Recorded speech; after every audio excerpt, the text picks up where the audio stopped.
আগুনের লেলিহান শিখায় পুড়ে ছাই 4টি দোকান। এই চাঞ্চল্যকর ঘটনাটি ঘটে বৃহস্পতিবার গভীর রাতে কৈলাসহর হীরাছড়া চা বাগান বাজারে। বৃহস্পতিবার গভীর রাতে হীরাছড়া চা বাগানের বাজারে প্রায় 3টি দোকান আগুনে পুড়ে লাগিয়ে ফেলে দুষ্কৃতীরা। ঘটনার তদন্তে ইরানি থানার পুলিশ। ঘটনার বিবরণে জানা যায়, বৃহস্পতিবার গভীর রাতে দুষ্কৃতীরা হীরাছড়া চা বাগানের বাজারে 4টি দোকানে কেরোসিন ঢেলে আগুন ধরিয়ে দেয় বলে অভিযোগ, যার ফলে সম্পূর্ণভাবে এই 4টি দোকান আগুনে পুড়ে সম্পূর্ণভাবে ছাই হয়ে যায়।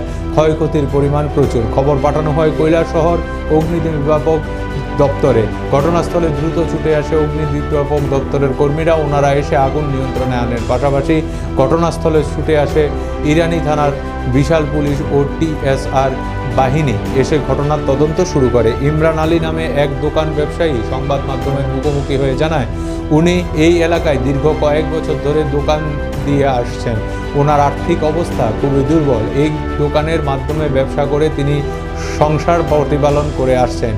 তিনি বলেন, রাজনীতির প্রতিহিংসার কারণে এই অগ্নিকাণ্ডের ঘটনা সংঘটিত হয়েছে দুষ্কৃতীরা। তাই প্রশাসন যাতে দোষীদের আইনের আওতায় এনে উপযুক্ত শাস্তি প্রদান করে, এটাই তিনি প্রশাসনের কাছে দাবি করেন। পাশাপাশি ঘটনার খবর পেয়ে ঘটনাস্থলে ছুটে আসেন ইরানি গ্রাম পঞ্চায়েতের প্রাক্তন প্রধান তথা ইরানি গ্রাম পঞ্চায়েতের 5 নং ওয়ার্ডের বিজেপি দলের মনোনীত প্রার্থী মবশির আলী। তিনি এসে এই ঘটনার তীব্র নিন্দা জানান এবং ধিক্কার জানান। তিনি বলেন, যারা এই কাজ করেছে তাদের যাতে প্রশাসন কঠোর শাস্তি প্রদান করে।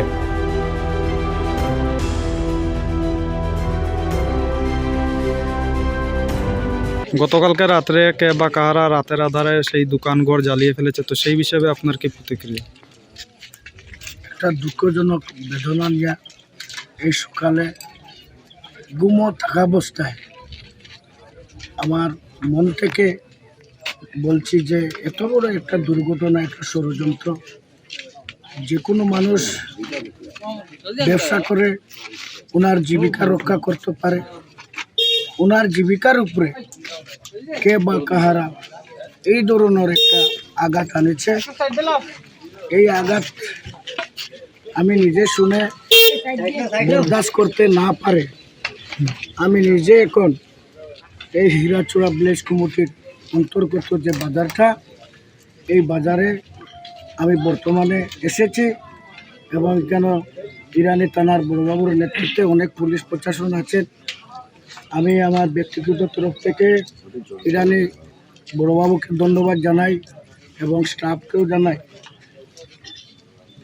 বিগত কিছুদিন পূর্বে আমি কংগ্রেস পার্টির প্রধান হিসাবে ছিলাম এবং কংগ্রেসের কিছু নেতাকর্মীর ঘুষখোর কিছু নেতাকর্মীর কারণে আমি কংগ্রেস দলটা ত্যাগ করে আমি ভারতীয় জনতা পার্টির জয়েনিং করি এবং আমার নেতৃত্বে, ইরানি প্রধানের নেতৃত্বে একদিনে প্রায় 259 জন লোক আমি কংগ্রেস ছেড়ে আমি ভারতীয় জনতা পার্টির জয়েনিং করি এবং ইরানি গ্রাম পঞ্চায়েত প্রত্যেকটা ফ্যামিলির সঙ্গে আমি সময় পাই নাই।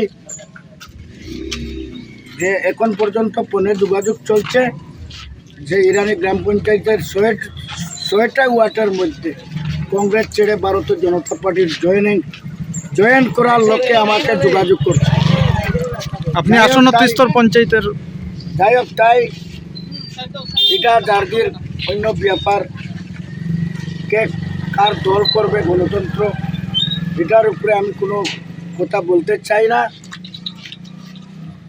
একটা কথা আমি বলতে চাই, হীরাছড়া ভিলেজ কমিটির অন্তর্গত অনেক ব্যবসায়ীর এখানে দোকানদারি করে জীবিকা রক্ষা করেছে। হর সময় আমরা এখানে সাহায্য করি, সহযোগিতা করি। বিশেষ করে এখানে হীরাছড়া 10টা-12টা দোকানের মধ্যে কমসে কম 8টা দোকান আমার আত্মীয় স্বজন, আমার নিজের দোকান এখানে হীরাছড়াতে আছে। আমি এখনো দোকানটা স্টার্ট করি নাই এবং এখানে আমার মেয়ের জামাই আমার দামান দোকানও আছে। আমার আপন সম্বন্ধিকর মেয়ে একজন নিচে আমার দামান, বিভিন্ন আমার আত্মীয় স্বজনের এখানে দোকান আছে। একটা দুঃখের বিষয়, কিছুদিন পূর্বে আমার সঙ্গে ইমরান আলী ওনার বাবার নাম হইল কদর আলী লেক, উনিও আমার সঙ্গে বিজেপিতে জয়েনিং করে।